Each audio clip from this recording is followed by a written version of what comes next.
Good morning. Welcome to the Soulful Sunday. Let's start our Sunday with Pixie programming for the ones who can do it. For the ones who are resting, please stay covered wherever you are. So let's start.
Yes.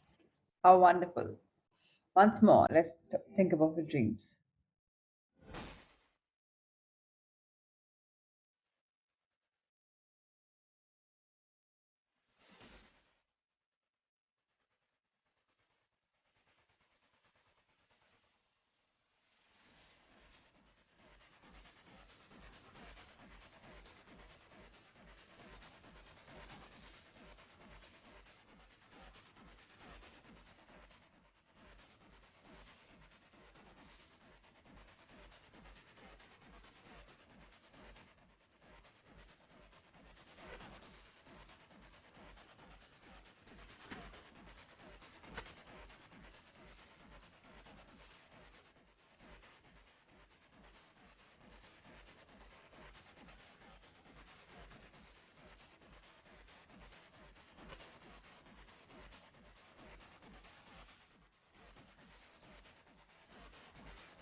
Yes. Each one a winner for life, and so it is. All right. So let's start our morning. Who would like to read? Today we have a very beautiful chapter by Luke Cotino on dry fasting. So I'm not sure how many of you are familiar with dry fasting. Intermittent fasting is something which all of us are familiar with now. And dry fasting is further something that it's beautiful. So Sanya, can I request you? Because yes, thank you, my dear. So today is the lifestyle number 59, dry fasting. Sanya, over to you.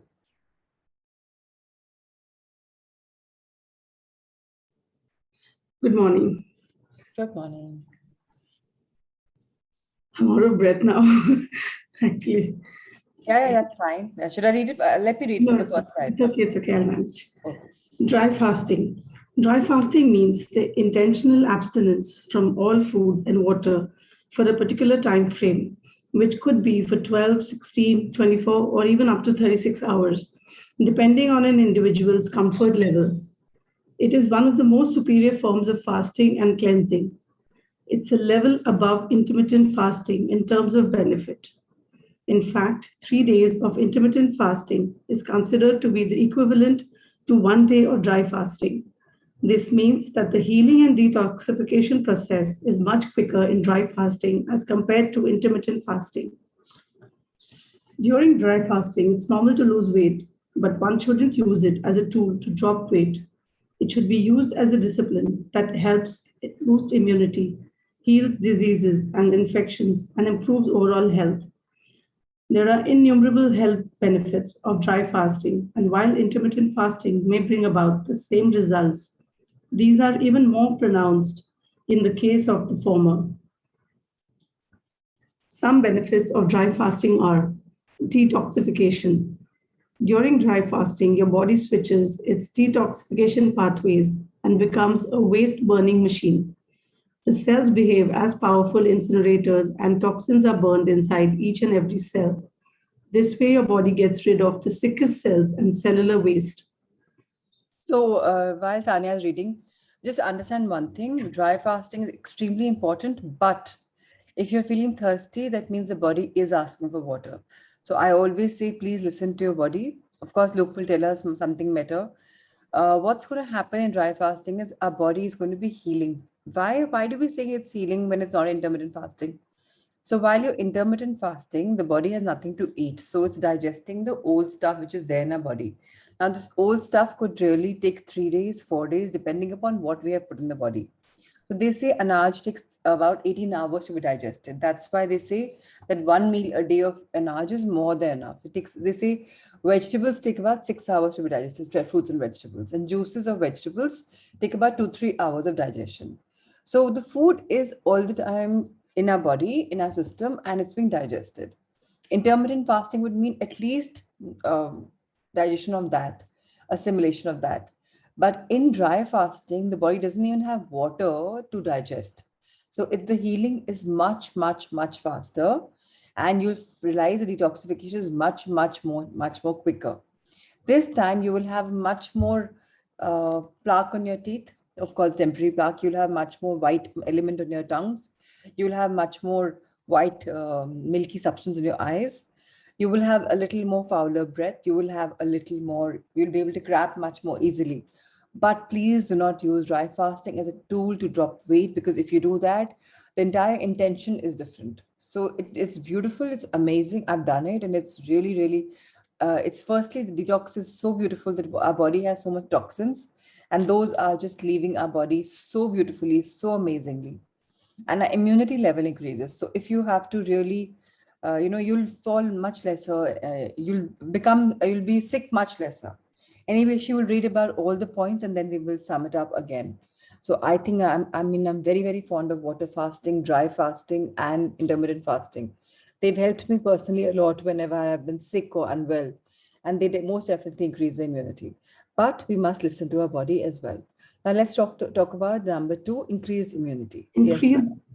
Increased immunity.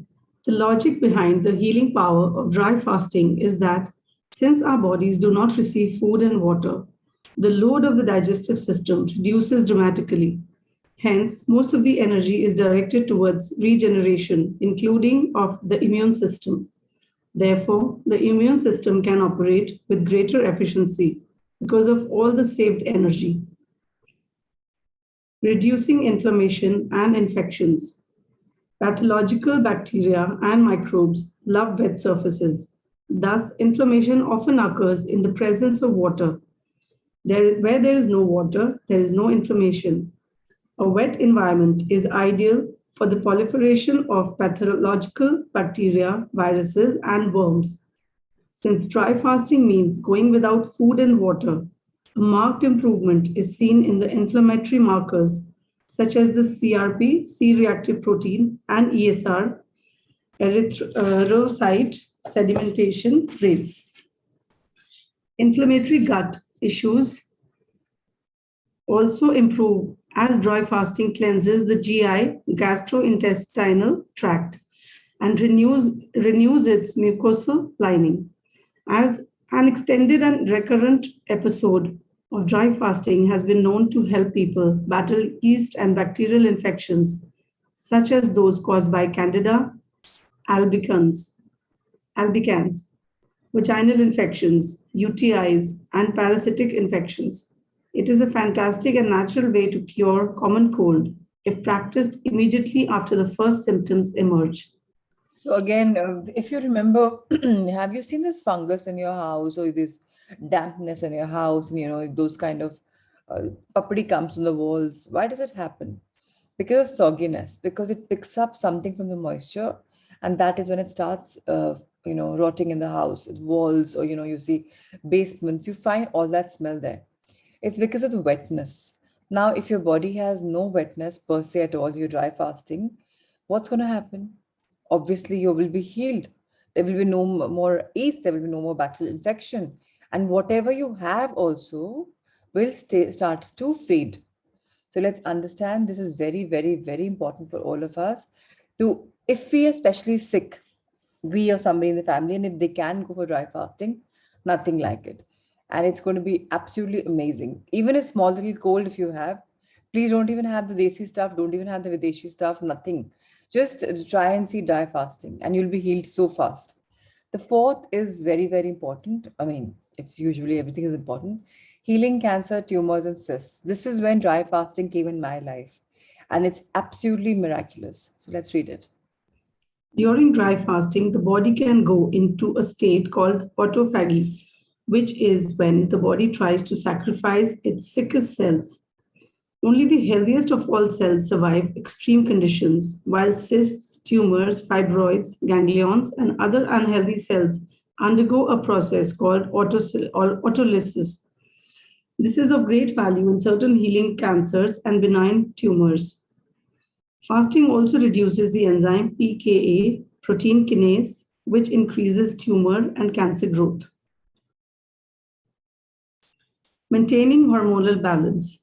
Fasting resets hormonal balance, and thus we see a reversal in the case of thyroid, diabetes, and PCOS. Study after study has also proven that fasting is a great stimulus for the secretion of the human growth hormone, HGH. HGH is crucial in the maintenance of lean mass, both muscle and bone. This is why one doesn't notice the loss of muscle mass during dry fasting. In fact, the body appears leaner and much more toned during this process. Stimulating the vagus nerve. Our 10th cranial nerve is called the vagus nerve.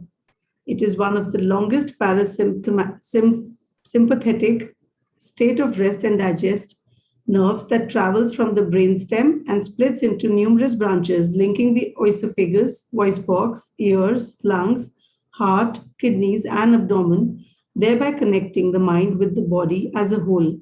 It performs command and control involuntary functions in the human body and facilitates a number of functions related to digestion, insulin, stress, inflammation, fibromyalgia, depression, anxiety, addiction to stimulants, weight gain, tinnitus, autism, cancer, multiple sclerosis, and many other conditions. Dry fasting helps stimulate this nerve, which indirectly affects a lot of functions, including digestion. The vagus nerve manages the digestive tract, contracting the stomach and intestinal muscles to help digest food and send information about what is being digested and what the nutrients get out of it. It helps in regulating the secretion of stomach acids, which are important for killing toxins, pathogens, germs, and bacteria that we may ingest through food and water. The right amount of stomach acid also helps in the digestion of proteins and in preventing issues like bloating, indigestion, and flatulence.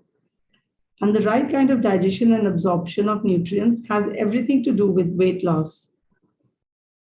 Dry fasting itself is not a cure, but it provides the right conditions for the body to activate all of its own healing powers. It does not have some limitations.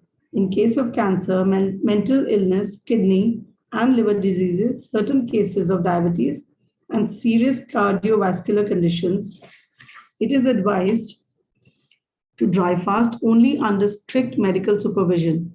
It should not be practiced if the body is weak or by women who are nursing or pregnant. So again, these are already used in a lot of religions, cultures of not having anything to do in water. Every religion has this, for some time they have it, or for the full day they have it. Durations keep changing. The inputs are amazing in the body. The usage is amazing in the body. The best part is it's just going to be balancing our body to heal. That's very, very important. Dry fasting is stimulating this vagus nerve, which we're talking about. And that is affecting a lot of our bodily functions. Now, that's the most important nerve to actually help our gut area heal. So the minute you've put less of water or none water, your gut will heal most importantly. And if the gut is healthy, everything in our body is healthy because it's the main important part which just controls your entire body. So yes, it's very, very important. Now, dry fasting is actually practiced by so many religions and they don't use medical supervision. But this is just disclaimer that Luke has been using so that, nobody can blame him that read this and we did this. So let's understand that very clearly. Number 7, spiritual benefits. What do we get out of that? Let's understand. All of us are in a spiritual journey. So let's understand how will it help us. Dry fasting affects us spiritually too. When we fast, it's easier for us to connect our physical bodies to our spiritual self. Without the toxins we put in our bodies, we not only give our bodies a break from the digestive process, but also allow our spirits to be detoxed. After all, what feeds us feeds our soul too.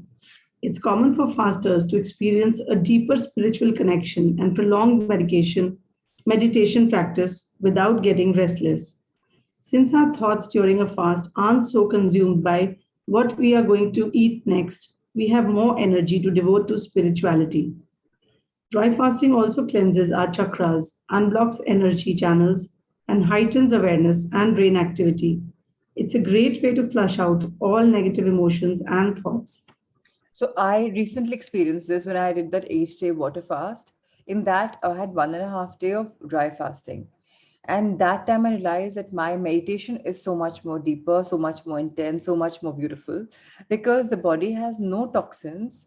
And that is when your energy is absolutely free flowing in the body. And it's really beautiful that it heals us by giving us deeper, deeper medicine. So it's amazing for our soul journey as well. So people who really would like to have a deeper spiritual connection or longer bits of meditation, you must try it. Of course, that's if you're sure that you can do it. So people who are the gens who are fasting right now without water, you are anyways in this phase. So this is one good way for you to try it. Is your meditation better? Are you able to practice better? Is the sadhana become better? Of course, your chakras will self balance themselves the minute there's no water in the body. And that's going to be amazing. Your energy, everything is going to be so much amazing. And that's when, people were asking me, how come you're not feeling sick? You have not had water. How come you're managing this? How come you're traveling to Udaipur? What's happening? And I'm like, it's absolutely okay. I'm high on energy. So it's a myth. I realized that time that food gives you energy. I was like, even the breathing is giving me energy because there were times I didn't even have water. So now the big $1 million question. How do we begin dry fasting? So let's understand this. If you are new to fasting, you do not immediately attempt dry fasting. Do your own research and practice intermittent fasting for a couple of days before starting a dry fast. This will help the body adapt to the change better. Preparation is key when it comes to dry fasting. To begin with, make sure that your day schedule supports your fast. Do not keep dry fasting for a busy day in the sun. If it's your first time, do it on a day of rest or of low key activities. Start your dry fasting after dinner. For example, if you eat dinner at 7 p.m., drink a glass of water between 7:45 p.m. and 8 p.m. and dry fast till whenever it is good fit for you. It is a good fit for you. This includes the time that you are asleep. Usually, if you realize, you can prolong on your morning routines to a much larger time span. It's just that you're conditioned to be having your teas, coffee, apricot juices, this, that. But if you actually try and prolong, you can. It's not like the compulsory waking up in the morning to a glass of water is important. So that's something which you can gradually start pushing. Yes, let's read further. How long should you dry fast for the first time? Be realistic and try not to follow someone else's fasting schedule. If you're a beginner, you may want to fast for 10 hours. If you are on the intermediate level, then maybe 16 to 18 hours. And if you are an expert, then about 20 hours. However, there is no hard and fast rule to stick to. If you aim for 10 hours but feel you can go on for longer, then listen to your body. Generally, a toxic body may need longer hours of fasting, whereas a cleaner body may only need a few hours of fasting. And just to give you a thumbs up, so when you have a headache, it means your body needs more healing. That's something I did not realize. So when I had a headache and I just called up my teacher who was guiding me into this fasting stage, he's like, if you have a headache, means the toxins working in your body that time. So please take a rest. Please lie down, please sleep if possible, because your body is going through healing. And if you put some food in it or water in it, it's going to stop the healing. So that's also something which you can all understand and remember if you want. So precautions to take for a dry fasting, let's understand. The day before you dry fast, wean off caffeine and sugar products. Too much caffeine can dehydrate you, and too much sugar can only lead to more sugar cravings, which can make dry fasting difficult. Be aware that you may experience acidity, headaches, and irritability. Ensure that your mind is calm and the surroundings are peaceful during fasting. Be positive about your fast. You can also recite some positive affirmations. For example, hour by hour, my body is cleaning and purifying itself, and fasting makes me happier and healthier. Break your fast the right way. No matter what the length of the fast, the best way to break it is with nutritious and easy to digest foods. Be patient, calm, and grateful. Rushing to eat only does more harm than good, because throughout the fast, your digestive system slows and digestive fires weaken. It needs to be woken up slowly in the right way to derive the best from the entire effort. The first step is to thank your body for supporting you throughout the fast. Having 100 to 150 ml of water sip by sip. Swirl it in the mouth for a few seconds and swallow. Do not gulp. Eat 2 to 3 dates and chew every bite well. If you don't have dates, bananas, figs, or dried apricots work well too.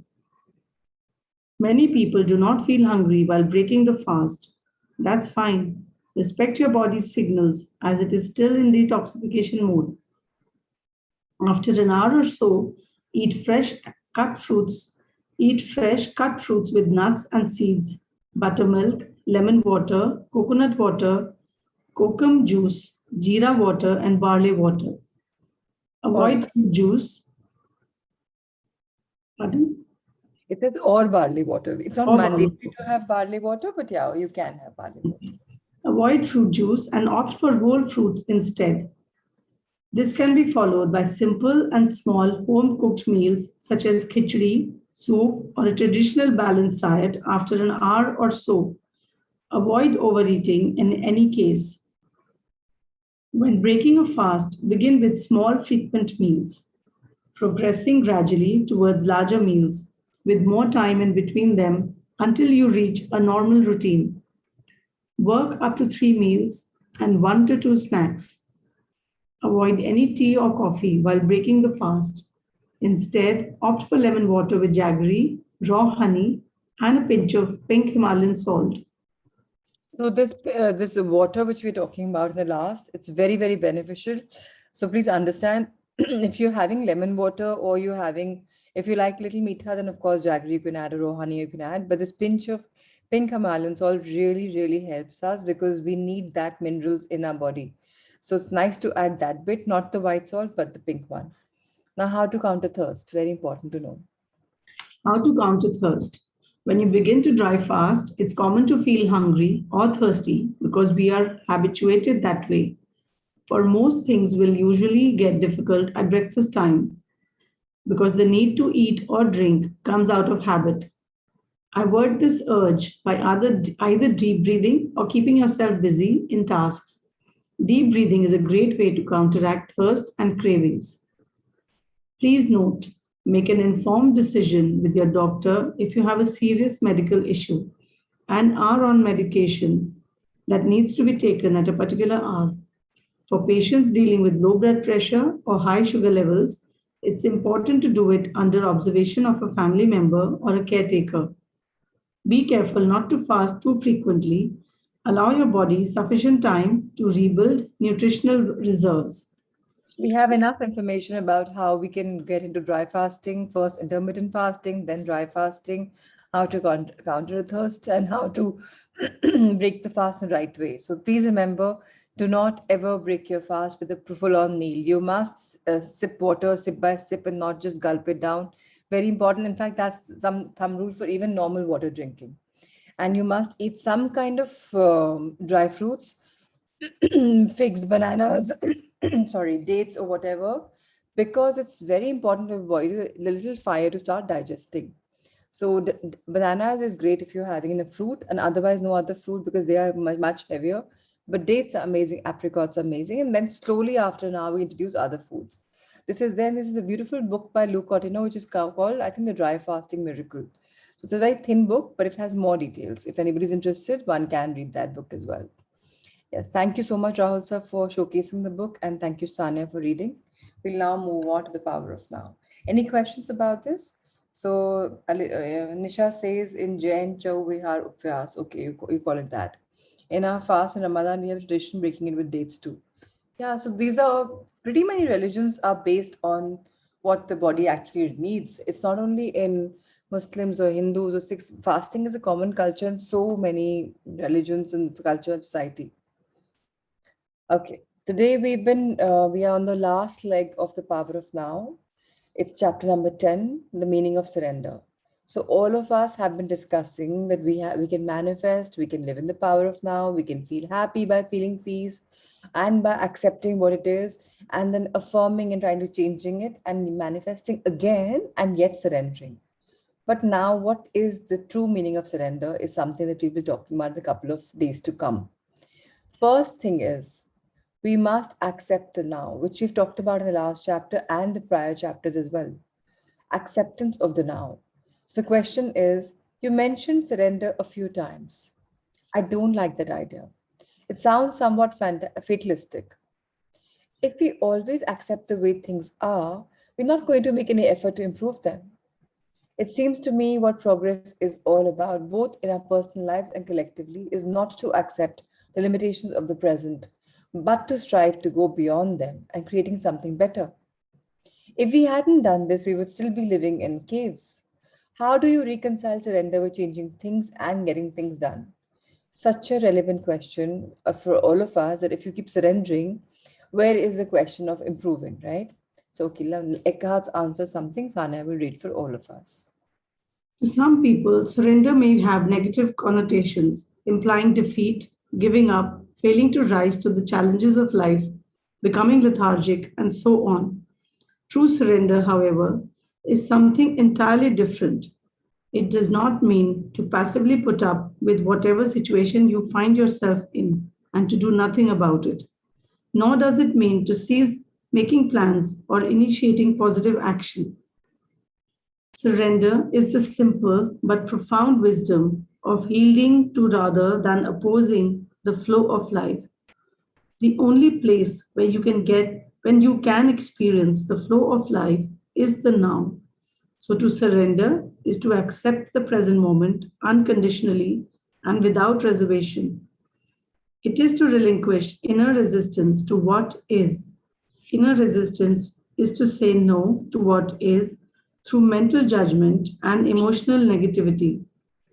It becomes particularly pronounced when things go wrong, which means that there is a gap between the demands or rigid expectations of your mind and what is.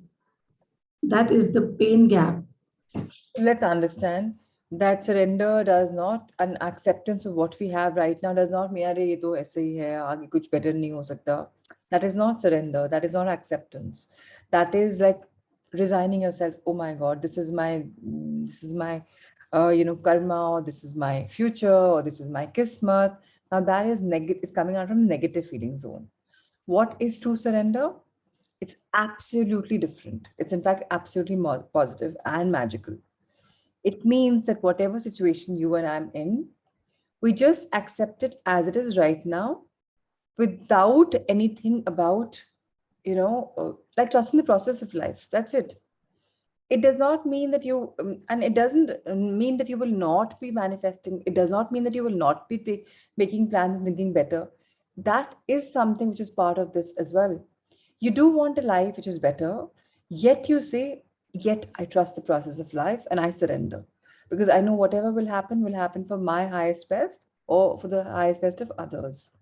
When you accept that in totality, your mind shift changes. It's like, yeah, okay, great. सब अच्छे के लिए होता है. ये भी अच्छे के लिए हो रहा है. जो है, it'll happen great.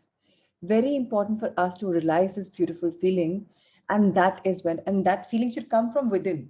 You know, that I am okay with it.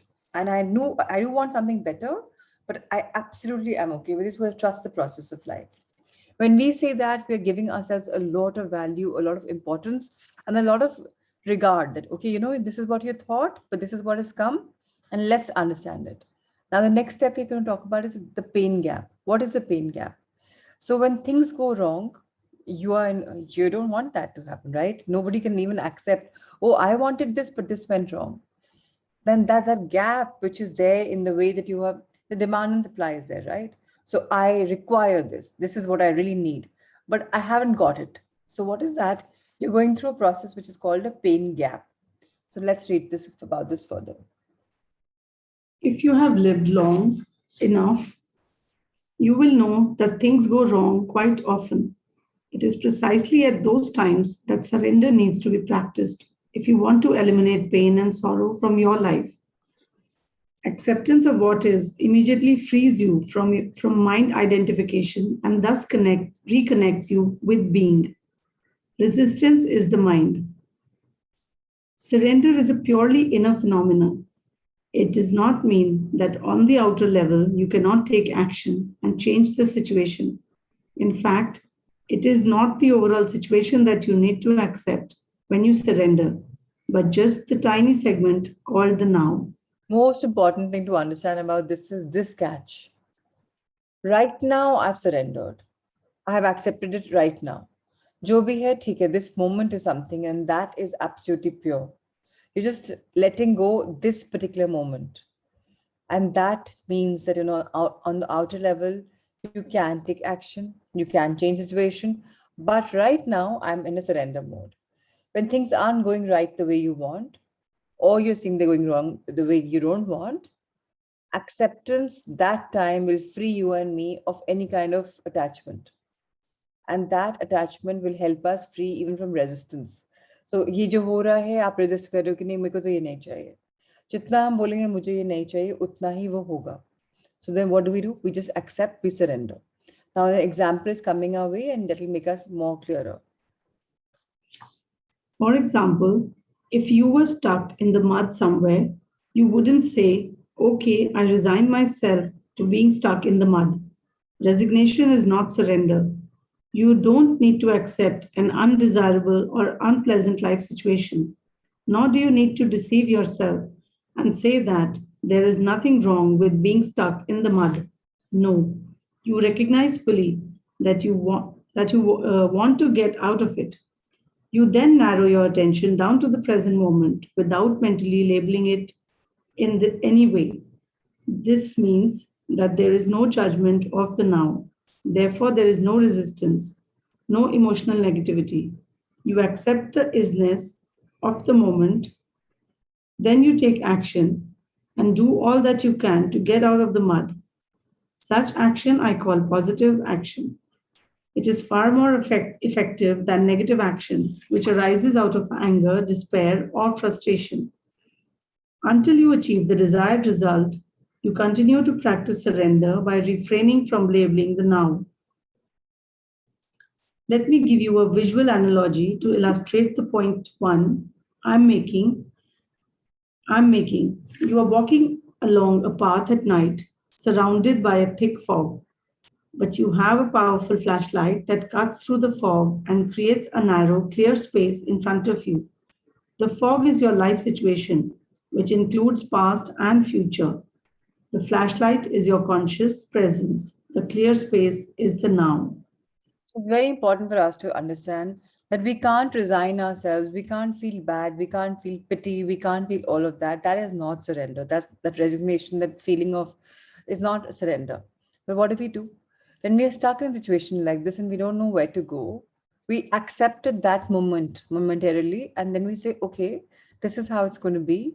And we don't have any more judgments, any more labels, nothing. We just embrace the present moment by being there and saying, this is what it is, and I accept it. But I want to surrender with an intention that this or something better may unfold for me. This way, you're safeguarding your future as well, and you're surrendering in this moment. And this moment, there's nothing called attachment. So we have to practice surrendering. It's not so easy, but it's not so tough either. And now, whenever you are stuck in the situation, start doing it in smaller things, and then you move on. So it's very beautiful that they've compared it. Say you're walking along on a path at night, and there's a thick fog around you, but you have a powerful torch with you, a flashlight with you, and that's cutting the fog, and that creates narrow, clear passage in front of you. The fog is your life situation, which includes past and future. The flashlight is your conscious presence. The clear space is the now. So, very beautiful to understand that we are relating ourselves to these kind of comparisons. So, obviously, there will be fog in our lives. We are human beings. We can't have a fog-free life. कभी अंधेरा आएगा, कभी situations आएंगी, dense आएंगी, हम नहीं उनको traverse कर पाएंगे. That's okay. But अगर हम aware हैं, हमारी consciousness जागरूक है, we are aware that okay, this is the power of now, and I am in a good space. Whatever is it, it's destined for me, and I accept it, I embrace it, and I surrender my future, knowing that I have planned a future. That is when the magic happens. Now, non-surrender hardens your psychological form. What does that mean? Let's understand. Non surrender hardens your psychological form, the shell of the ego, and so creates a strong sense of separateness. The world around you and people in particular come to be perceived as threatening. The unconscious compulsion to destroy others through judgment arises, as does the need to compete and dominate. Even nature becomes your enemy, and your perceptions and interpretations are governed by fear. The mental disease that we all call paranoia is only a slightly more acute form of this normal but dysfunctional state of consciousness. Not only your psychological form, but also your physical form, your body, becomes hard and rigid through resistance. Tension arises in different parts of the body, and the body as a whole contracts. The free flow of life energy through the body, which is essential for its healthy functioning, is greatly restricted. Bodywork and certain forms of physical therapy can be helpful in restoring this flow, but unless you practice surrender in your everyday life, those things can only give temporary symptom relief since the cause, the resistance pattern, has not been dissolved. There is something within you that remains unaffected by the transient circumstances that make up your life situation, and only through surrender do you have access to it. It is your life, your very being, which exists internally in the timeless realm of the present. Finding this life is the one thing that is needed, that Jesus talked about. So when we are in our physical forms, and when we can't understand something and we're resisting and there's tension, what happens? How does our heartbeat go? There's a lot of duk duk duk duk duk duk. It's just beating so hard and fast because stress is tensed. Now that is time when you have to realize, oh my God, I'm going through this emotion because I'm resisting something. I'm not accepting it. And how is your heart when we are in a meditative state, when we're calm? The heartbeat is so slow, it's so comfortable, it's so amazing. Because that time you're really experiencing peace and a completeness. So the minute you restrict something, your body will start showing you signals. And the signals will be in the form of your breathing. The signals will be in the form of the way your heart beats. So whenever you are in a feeling like this, just put your hand on your heart and just get your energy aligned. Just see, why am I so stressed? What is it? This too shall pass. It's okay. Am I rest? Like in an Amir Khan movie, it says all is well, all is well. Whatever physical therapies you want to do it. Whatever you want to do it. Any restoring flow, how do you do it? Depends upon you. Some people say, I'm going to have energized water and tell myself, oh, you're blessed. Okay, fine, great. Some people say, no, I'm going to do a meditative trance. Do it. Some people say, I'm going to deep breathe. Do it. Whatever therapies you want, please do it. It doesn't matter. The only thing that you need to require to understand is that you and me need to practice surrendering in every day of our life. Small little things. For example, you want to eat something and you're not able to resist it. Okay, I'm eating it, but I'm surrendering. This way, there's an ultimate surrender is happening. We are anyways facing the surrender every single month in the full moon, right? We're no longer resisting that this is my dream list, yet I'm surrendering by burning it because I know something better will unfold. Now, the minute you do this, You will be so comfortable in your movement of life. Life will come, it'll go. Something bad will come, it'll go, but you will never get deterred. You lose somebody in the walk of life, some good relationship, and then all of a sudden today you don't talk to each other. And you're like, it's okay, tomorrow we'll again connect back and it's fine. And the journey of life is such, you'll not get, your energy will not be helter-skelter. You will just be very aligned. When you have that, you remember that you have now reached in a beautiful realm of time where you embrace the timelessness and you're here in the now. And that is one thing which will take you inch you closer to your spirituality, to your being. Because then you truly in an acceptance mode, truly in a mode of accepting and surrendering. On this point, all of us will take a, we just meditate. So let's close our eyes.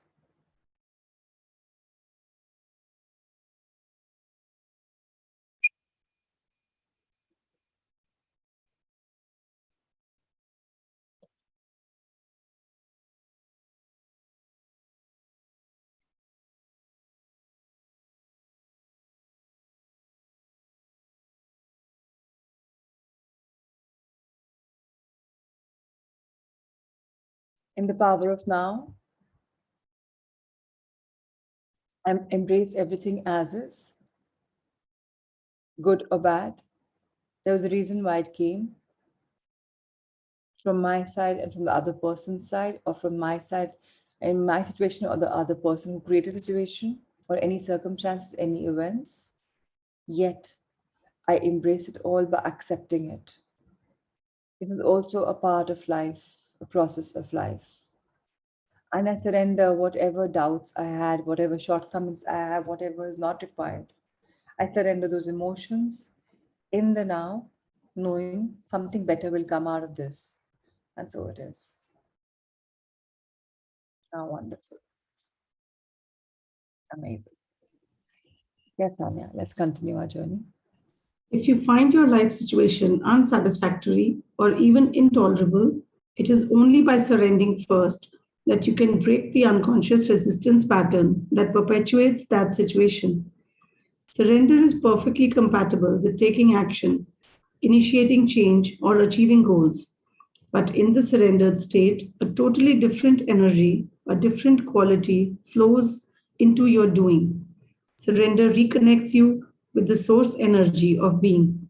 And if your doing is infused with being, it becomes a joyful celebration of life energy that takes you more deeply into the now.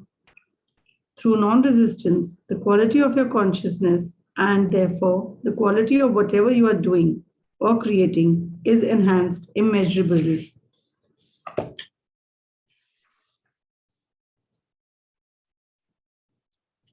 The results will then look after themselves and reflect that quality. We could call this surrendered action. It is not work as we have known it for thousands of years. As more humans awaken, the word work is going to disappear from our vocabulary. Perhaps a new word will be created to replace it. It is the quality of your consciousness at this moment that is the main determinant of what kind of future you will experience. So, to surrender is the most important thing you can do to bring about positive change. Any action you take is secondary. No truly positive action can arise out of an unsurrendered state of consciousness. Oh, wonderful. So can we just flip on to page number 173? Yeah. So now the very first line, if you read in this second section after silence, if you find your life situation unsatisfactory or even intolerable, and these are for everyone who's hearing, who've been messaging me that I can't accept the now, this is happening in my life. Okay. For all of us who are feeling this, it is only by surrendering first that you can break the unconscious resistance pattern that perpetuates the situation. So what's happening? The situation which all of you have mentioned, few of you, is happening because you're resisting something in your life right now, and that something is a pattern which is coming again and again and again. Now, relationships are right now and not such a great state. They were amazing because right now you're trying to make them like you. Please understand, you are in your journey of spirituality does not mean you have to share the same ideals and principles with everyone. You can be the channel, you can share with them, but you can't force them into it. Just because you think that is right, how can they change? So, for this, what do? First, accept the present as is, then surrender. Surrender by taking a compatible action, which is whatever you think that is, which is in your journey towards achieving a goal. So if you think that, oh, I want to be physically strong, or you think I want my relationship to be better and he or she to understand what I'm going through and join me in my journey. So yeah, take very gradual steps. Start saying one good thing every day, but don't force somebody to join you in your journey. If you're like, there's so many couples and they're so lucky that they're coming in the sessions together, they're in the same energy zone. Look at us, we're not able to attract our counterpart. No, don't belittle yourself. These couples have had a journey and today they're coming here for a reason. Does not mean you are any lesser. Don't think you are not complete and whole because you haven't been able to attract your partner into the sessions. Now, this is a time when those of you who are feeling it, you must surrender. You must reconnect with the highest source of energy, which gives you love and light. You must accept that. If you're comparing yourself with somebody, then you're not enjoying your life. But this is time for a joyful celebration. This is a time that you must go deeper in the now, and you don't have to resist it, nothing. You just have to raise your consciousness and say, this is my journey, and I'm embracing it. It's a beautiful journey. Now, whatever you're doing, whatever you're creating, it'll just multifold, it'll just get enhanced. Why? Because your quality of acceptance surrender will start showing in them because there'll be no more any resistance. Remember, like even water, if it has to flow, it flows unconditionally, right? But if you put a dam, the water pressure also stops, right? The dam is going to stop the water flow. So if you're having some kind of resistance, you're going to allow the energy to become stagnant and static. When it's static, then there will come a lot of problems, physical manifestation of diseases or whatever. So you don't want to have that, right? So you can turn the page.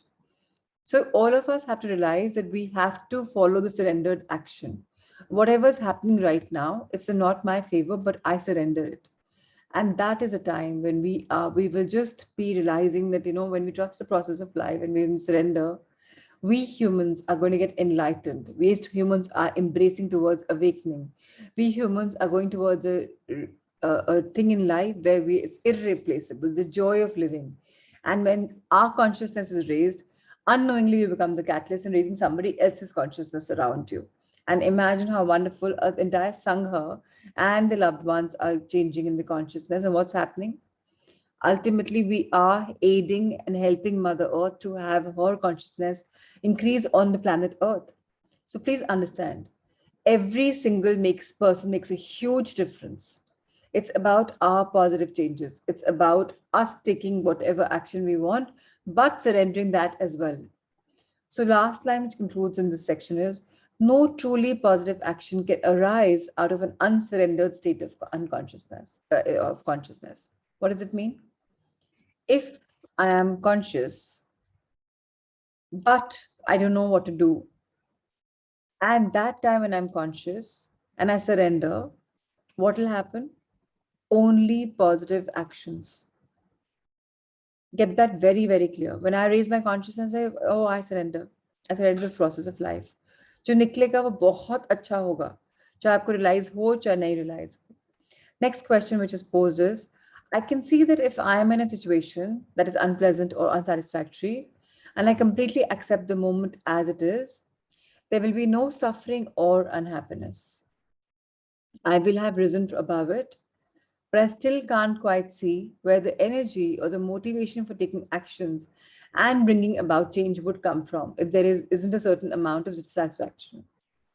Now, this is something which is so true that okay, मैंने accept कर लिया सब कुछ जो है अभी negative situation भी है मैंने accept कर लिया, लेकिन अगर जब मैंने suffering करी उसको भी accept कर लिया, मैं नाखुश उसको भी accept कर लिया, उसके ऊपर चली गई, लेकिन अगर मुझ में energy और motivation ही नहीं है फ्यूचर को बेटर करने का, कोई मैंने प्लान ही नहीं किया है, तो फ्यूचर बेटर कैसे होगा? That is a myth. कैसे? Eckhart Tolle will bust the myth for us. In the state of surrender, you see very clearly what needs to be done, and you take action, doing one thing at a time and focusing on one thing at a time. Learn from nature.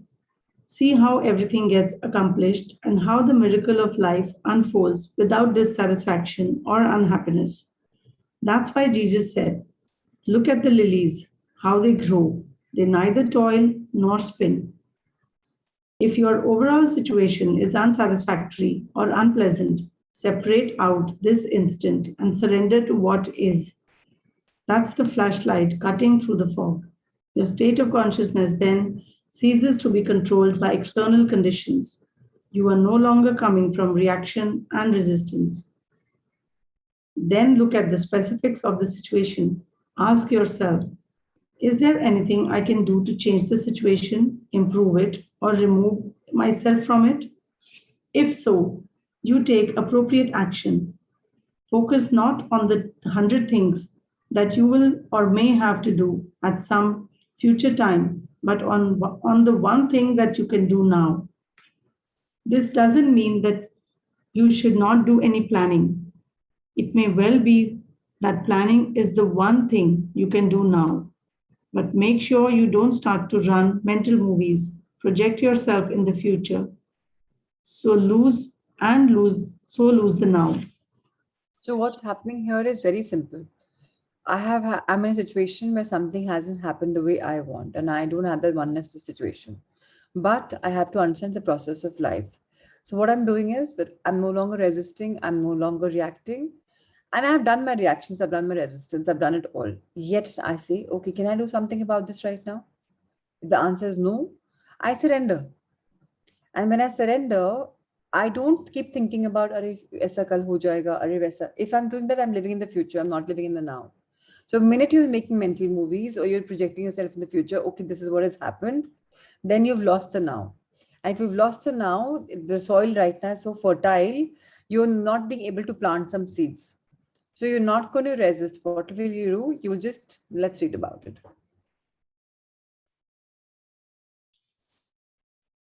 Any action you take may not bear fruit immediately. Until it does, do not resist what is. If there's no action you can take, then you cannot remove yourself from the situation either. Then use the situation to make you go more deeply into surrender, more deeply into the now, more deeply into being. When you enter this timeless dimension of the present, change often comes about in strange ways without the need for a great deal of doing on your part. Life becomes helpful and cooperative. If inner factors such as fear, guilt, or inertia prevented you from taking action, they will dissolve in the light of your conscious presence.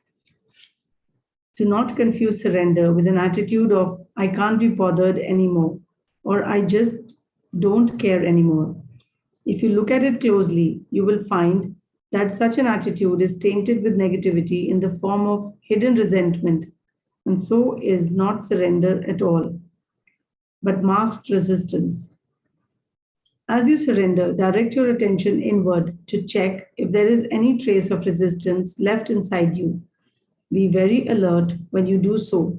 Otherwise, a pocket of resistance may continue to hide in some dark corner in the form of a thought or an unacknowledged emotion. So what am I understanding out of all of this is very simple. So if we are taking some action which does not have a fruit immediately, should we stop taking the action? No, right? We must take the action. We must put the seeds right now, and we must wait now in silence. We can't be anxious. You've just sown the seeds, they will grow, they will germinate, they will ultimately be ready for you to take them, right? So what do? We simply move in a situation where we start going more deeply and deeply, and we say, oh, I'm in the power of now. Right now, I embrace it and I surrender, knowing something better will happen. Now, when you enter this timeless dimension of the present, where everything is normal right now, there's no movement or action. That is when you realize that a lot is going to come and change automatically because now you're comfortable with it. But when you're resisting, when you're uncomfortable with it, that time no action can come. What action will come? Only the negative action will come because you haven't surrendered. But the minute you surrender, life is like, wow, she's embraced this also. Let me treat her very well. And life will give you so much more by being very helpful, by being very cooperative. Now, if you are resonating out of this negative or lack of love feelings, oh shit, what have I done? You're guilty, or what will happen? Oh my God. Or you're like, oh, this is not going to be, this is not the way it is. What are you doing? You are not resonating from where you should resonate. And you're dissolving the light of your conscious presence. What's happening? You're getting submerged into a world of darkness because you're resisting, because you're coming out from feelings that are not so great. So even if negative situations come in life, please embrace the positive. Like something happened yesterday, okay? So it came a point where there's a lot was said and done. But then I said, this is not where I want to be. I just want to move out. And I actually genuinely moved out. And I was in a space, I said, let me surrender. And I was immediately at peace. But the minute I was in the toxic company of what I was doing said, wasn't able to think straight. So please understand when you are in a circumstance or in a place where you're not feeling that oneness and you're in a conflict, you have to move out. Remember, this book has taught us move out of toxic substances in space. And that toxicity could be with somebody who's not like that otherwise. But life, that's what life is, right? So don't get confused. Surrender with an attitude of, I can't be bothered anymore. Is that the right attitude? Tell me, is that the right attitude? That we just surrender, oh, I don't care. I'm going to surrender. Can we ever surrender like that? We can't. Absolutely, we can't. Because you have to care for the moment and you have to look at it very clearly and say, oh, there was negativity, there was resentment, there was some kind of frustration, there was something which was resisting. And that something made you and the other person or you on the circumstance different. But when you surrender and you direct your attention towards only the positive and you say, oh, I'm not going to resist this and I'm going to surrender. Jo hoga, achhe ke liye hoga. And you give your intention. That is when magic happens.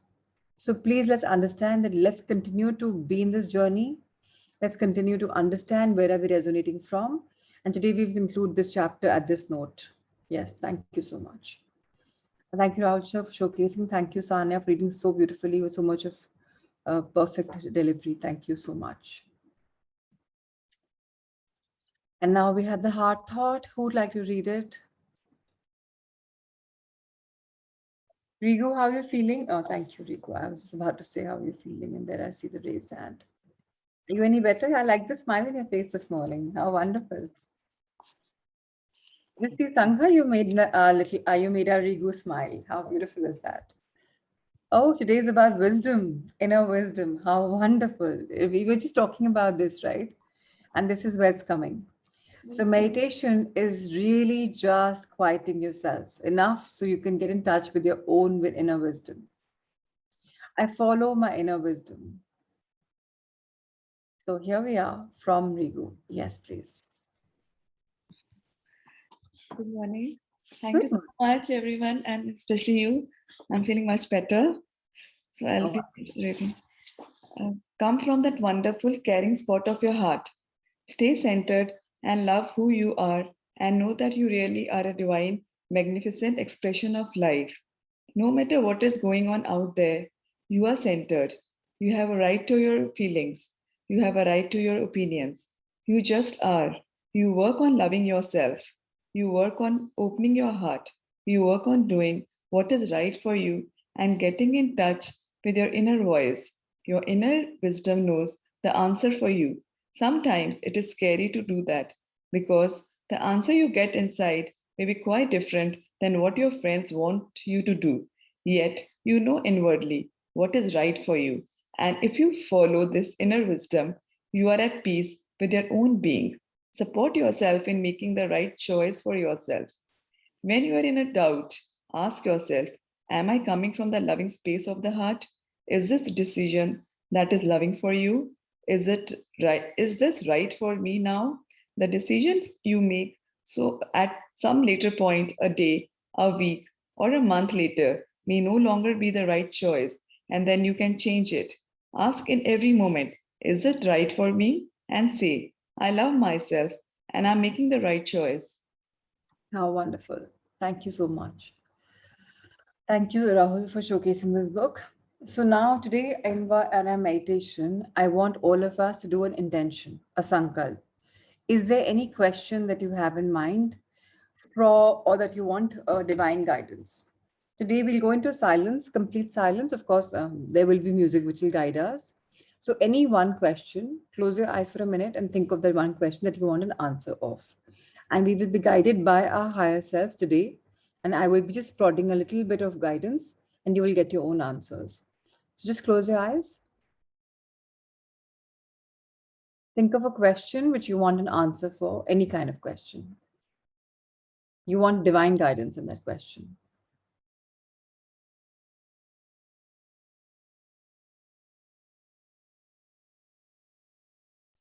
Okay, I'm going to put on the music and I'll be very gradually guiding you, but there'll be a lot of a portion of silence because that's when your higher self will be activated.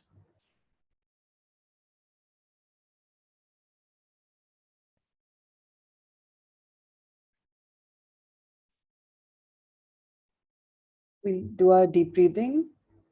Take a deep breath in. Gently exhale.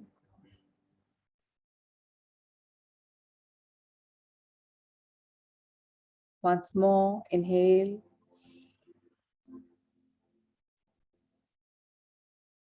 And exhale.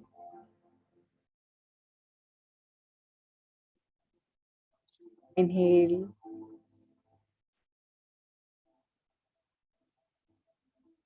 Exhale. If possible, your arms on your laps, completely open and facing heavenwards. No Gyan Mudra, nothing. Just plain simple and facing heavenwards. If you're sitting on the table, they could be even kept on the tabletop. Now we are in a position to be open and to be receptive to the divine guidance. We had thought of a sankalp a few minutes ago. We will ask this beautiful question from our higher self. Dearest higher self, there is divine guidance. Today I need an answer for the question that I'm going to be asking in silence. Please channel the solution through me. I'm not going to judge, I'm not going to doubt. If there's some mental imagery I have to see, please show me. If there's some thoughts percolating, please let me feel them. Any emotions, I'm ready for them. So please allow the divine answer to come to me. My question is,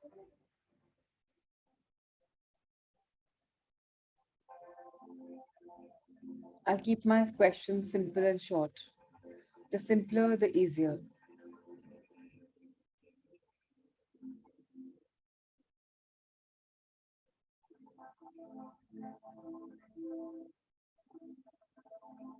Dearest higher self, please channel the thoughts through me as I go into silence.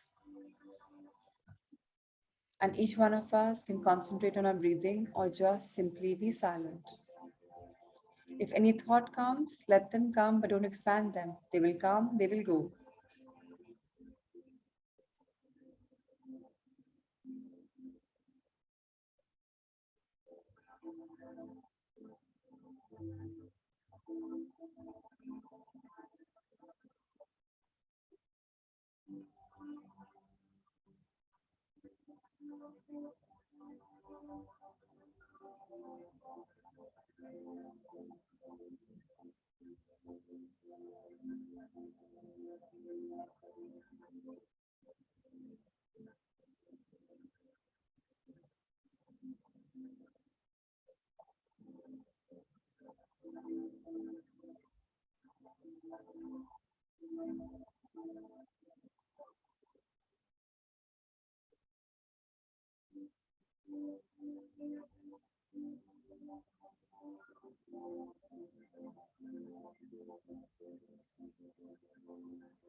If you're confused with a yes or a no, you can always give the intention of any body part of yours. We have two body parts everywhere. That if my right eye twitches, it means it's a yes. If my left eye twitches, it's a no. Whatever, your hands, your fingers, your feet. If you're not getting the yes or no, try to get the answer in a yes or no. Or if you're requesting for a scene play, that's fine.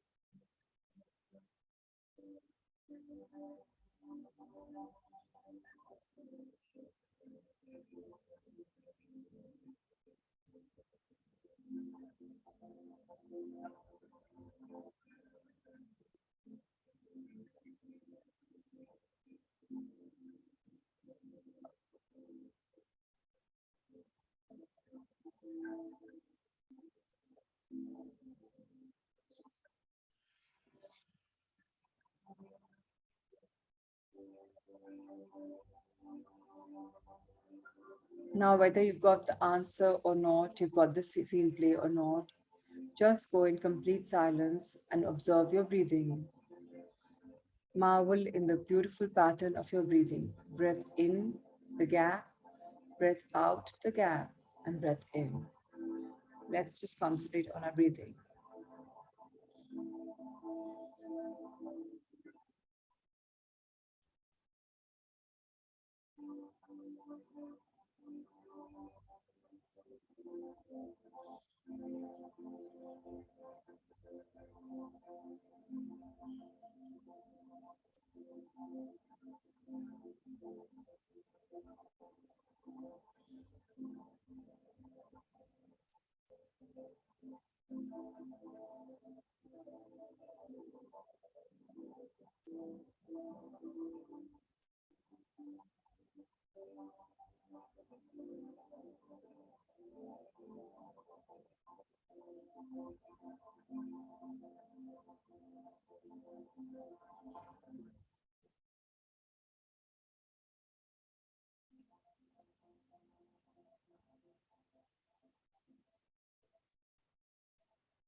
Thank you to the energy in us, our breathing, our connection with the higher self. If we received an answer, thank you for that.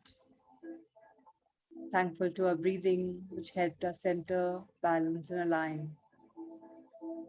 Thank you to the clutter of voice that was shut for a while, if it was. Thank you to the thoughts that came but went by. Thank you to the body for being in the presence. Thank you for the mind, you're still or tried to be. Thank you to the soul that channeled its guidance for me and my higher self, and to further my purpose in life. Each one of us is celebrated, is unique, is wise, is divinely guided, and lives divinely.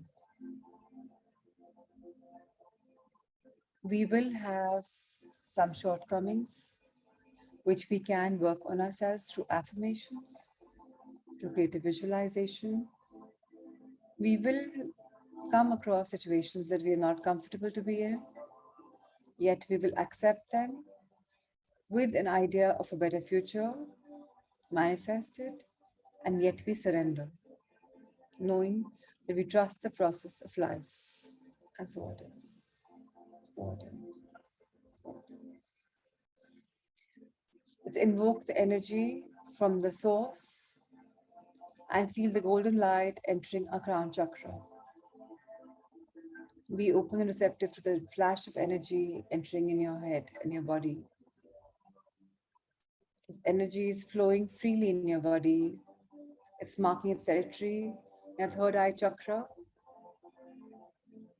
opening the blockages, allowing us to see our future very clearly. It's traversing further down, opening our throat chakra, allowing us to express ourselves openly, comfortably, knowing we are not judged and we are not judging. The energy is flashing through our body. It's now reached our heart chakra. We are able to expand our heart a bit more. We are loving more unconditionally. We're expressing ourselves with love and joy and power. Our love is beyond ourselves. It's gone to people, situations, to events. Very grateful heart, very grateful life. The energy is flowing through our solar plexus chakra, the city of joy, from where all the fire, the desire to live a life beautifully exists. We thank it and we energize it, knowing we can dream big, think big, and achieve it. So it is. This beautiful energy is further going to our sacral chakra, releasing all possible blockages, moving to our root chakra, removing all possible blockages, making our roots stronger and wonderful. This energy is now flowing through the legs into Mother Earth, taking a U-turn, coming back to the roots, into our legs, knees, thighs, gut area, chest area, back area, shoulders, up. You probably are feeling a frenzy of activity, of tingling in your body, and that is wonderful. All the toxic substance in the body, be it emotions, diseases, situations, release them, surrender them through all possible pores of your being. So think of yourself in the middle and think of your body having so many pores and such minute electron particles or energies leaving your body. That's the negative energy that you're exhaling.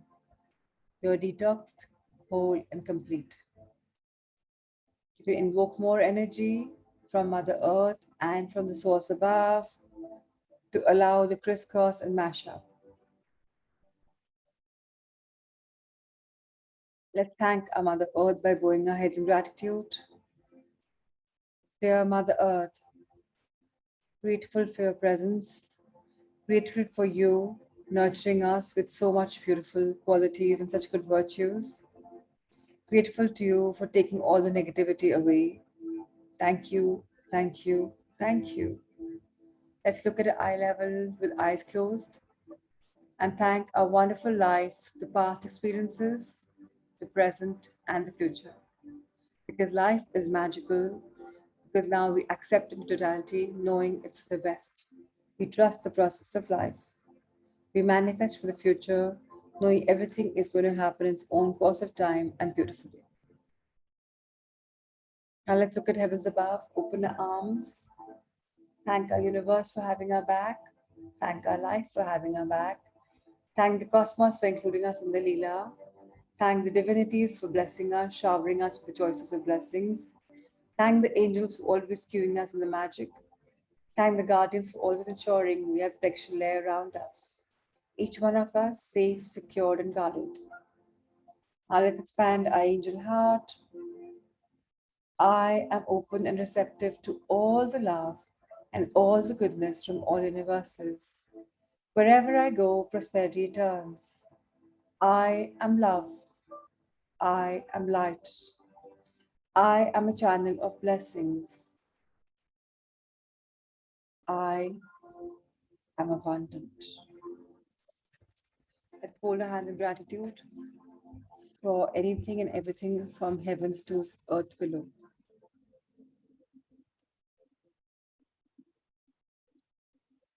Our body is energized. So we just thank the body, the front and the back, and to all the organs with the hands folded. And we invoke the energy which is already there in a part and our energy today in our body. We invoke it. Parallelly, we are saying thanks to all the body organs, all the functioning, and thankful for it. With energy invoked, let's bless our loved Sangha, their loved beings, and all beings on Mother Earth. Love, light, healing blessings, and wishful abundance wishes to each one.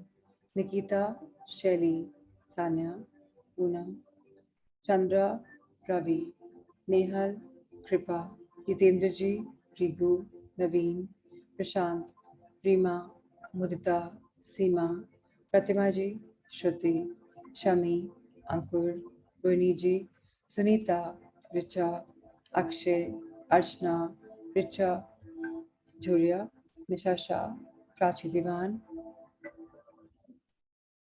Anika, Radhika, Alona, Alifia, Mom, Monish, Rahul sir, Sanjay sir, Ritesh sir, Amrita, and Shweta.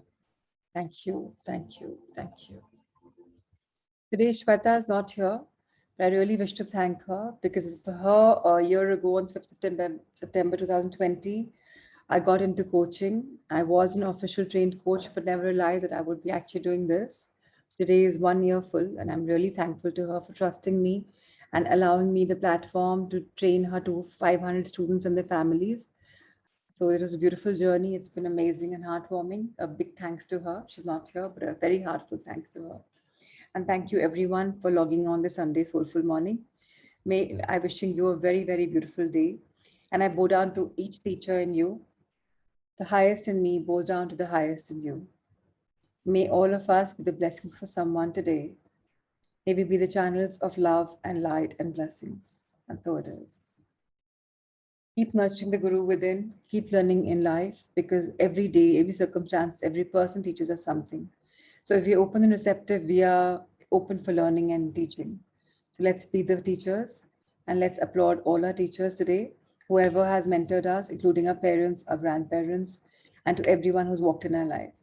Let us all be the channels. So thank you for coming on this very special day, very, very important day.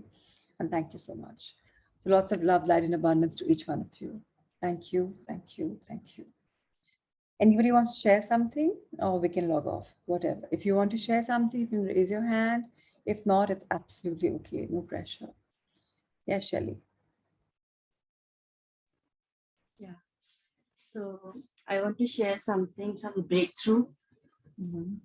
So 3 days back, I got my thyroid test done, and it's absolutely normal. And Wow. I have been off pill since 5 months. Oh my God, that's amazing. So thank you for this. So I was having thyroid since 5 years. But this time when I joined this Life Transformation Series 2, I have decided I am going to be off pill. And through my affirmations, through Louis Hay affirmations, and through gratitude and loving my body, and I've got this breakthrough. How wonderful. More power to you, Shelly. Thank you for sharing. And thanks to you. This is thanks to, your learning. I mean, everyone learns, but you've adopted that learning into your life. So the magics happen.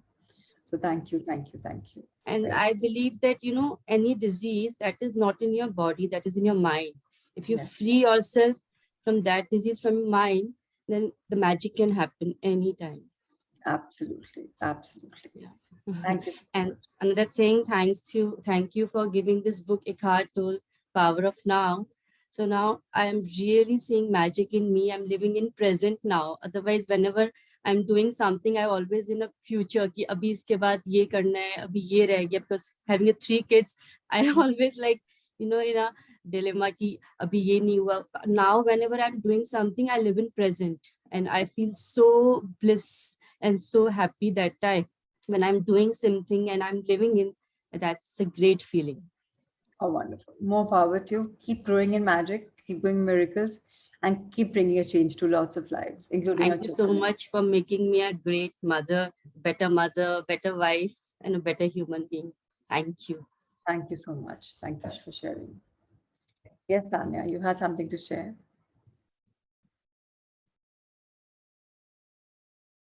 You would raise your hand. I think you want to share something. Yes. So can you allow Sanya to unmute? I passed that, but I can't. She can't get that option, I think. Allow her. Just let Sanya unmute. Yes. Yes, similarly, I want to share a few breakthroughs, or rather some, amazing things that are happening around me. Like 4 years back, Shelley had introduced this book, Magic, to me, and I started reading it. So I started doing everything very diligently. So for 12 days, I did all that. I wrote the dreams. I started writing gratitude and all that. And then I stopped doing it because I got a little, off it. So this time when I joined your classes, and I started, when it was told to us that you have to read the book again, the book. So I started from that same diary, I opened it up. And when I opened that up, I was just going through the dreams I had written that time. And every dream I could tick, it was all fulfilled, each and every one of them. It was so magical. I was showing my husband, I was like, just look at this. This I had dreamt, it is over. I got it. I got this. The last thing was that, obviously, which I will get, that I want to be fit and fine till my last breath. So I said, of course, this is still going to keep that's going to happen because you have your intention, right? So it's going to happen for sure. Yes. Then I've been manifesting since, August rather, I would say, last year. My son, he was into, some sort of, the teenagers right now, he was into some bad company, and, there were certain things that he was required to do, and I've been manifesting. So last July, when I came back from Delhi, one day he came up to me and he said that, Mama, I need your help. And, you need to be with me now all the time. And I want to make some changes in my life. And he made me sleep with him for 15 to 20 days because, he wanted a lot of support and emotional, he stopped talking to all his friends who were influencing him in a bad way. He stopped, everything that he was not supposed to do. And he was like, every day he's telling me, will I be able to do it? I said, yes, I'm there with you. So you sleep with me. So he would keep talking all night and not sleep, and he started sleeping. And it was so wonderful. I was like, what's happening? It's amazing. It's like magic. Thank you so much. When did he come and tell you to be with him? How many In months? on July 10th. So it was like next day he's telling me that should I go to office? It took you 11 months. So August you started manifesting, and July it came. Yeah, maybe. But it happened just suddenly, because I was wondering that, when is he going to understand? When is he going to listen? It was so beautiful. And now, he's like Every time anybody who meets him is like, what's wrong? What's happened to him? It's so wonderful. He's so, I mean, amazing, because obviously the values that we have instilled in our children are always there, but maybe they take time to surface. And did you thank your beautiful frequency, your vibration, which Yes, is so high, and that's why your son probably triggered, and he could see that Mama is going to accept me the way I am. Then he came to you. Yeah, I always thank everybody who has been instrumental in this. And whether it's my energy or others, I don't know. I thank everybody all the time for that. Very nice. Excellent. Thank you for sharing your light. There is more. Yes, please. So my husband, he has been, a lot of stress of work and everything, and he's really a workaholic. And recently he started a press also. So he comes even late now in the night. So he was not paying attention to his health and just putting on weight, probably because of stress, because he can't eat much. Obviously, in the busy day, you can't indulge in food. But because of other things that he was really, really, so I've been asking him to follow some diet or some exercise routine, but he was not listening. So I started manifesting for that also. And just last week, when Rigu Didi and Naveen Jiaji were here for a family function, Jiaji explained to him and told him that, we both are actually following a program and it has helped us immensely. So he counseled him and he told him, look, it's not so difficult. It is so simple. And the way he did it, it was so beautiful. Next day, he's telling me, okay, even I'm going to start this. And now he's doing it. So it was, so wonderful. I'm so thankful to him, as well as, my manifestation, everything that it has come to his mind that I need to work on myself, which was very difficult to convince him. Lovely. How wonderful. More power to you in your life. One more thing. I've been having this pain. I don't know from where it starts, but it has been 4 or 5 years, I think now. I think it's sciatica, because I would sit cross-legged, because I'm very fond of doing puja and all. I mean, I love indulging in that. So recently I discovered that I'm not able to sit for long. My back would start, my leg would have that twitching thing, and I would get very uncomfortable. Then I was just talking to Shelly, and one day she said, you should start writing your affirmations for anything that you are having difficulty with. So I thought I'll do for this as well. So I started writing an affirmation. I moved into my greater good. I looked it up from that book, as you suggested. Louise Hay's book. Louise Hay, yes.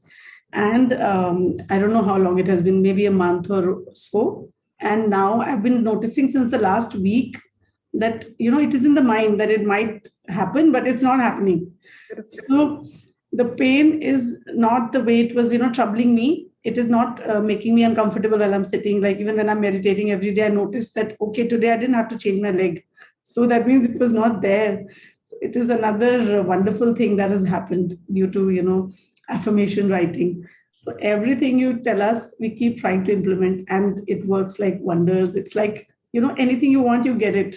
So what more do you want? Thank you so much. Thank you so much for being there and for yourself, and to understand that learnings. Everyone's learning, but people who actually intertwine them, and that is very powerful. So thank you for this Louise Hay's confirmation. I'm a believer in Louise Hay and the affirmations. And thank you for making the Sangha know that you healed yourself through the affirmations. More power to you. I mean, it's so strange that how can you just write something and get cured? I mean, it's so simple as that. I mean, it is beautiful. It is wonderful, magical. Thank you so much, darling. God bless. Thank you, Prachi, for everything, for guiding us into this path and being there for us always, supporting us at every step. Thank you so much. As I always say, it's not me.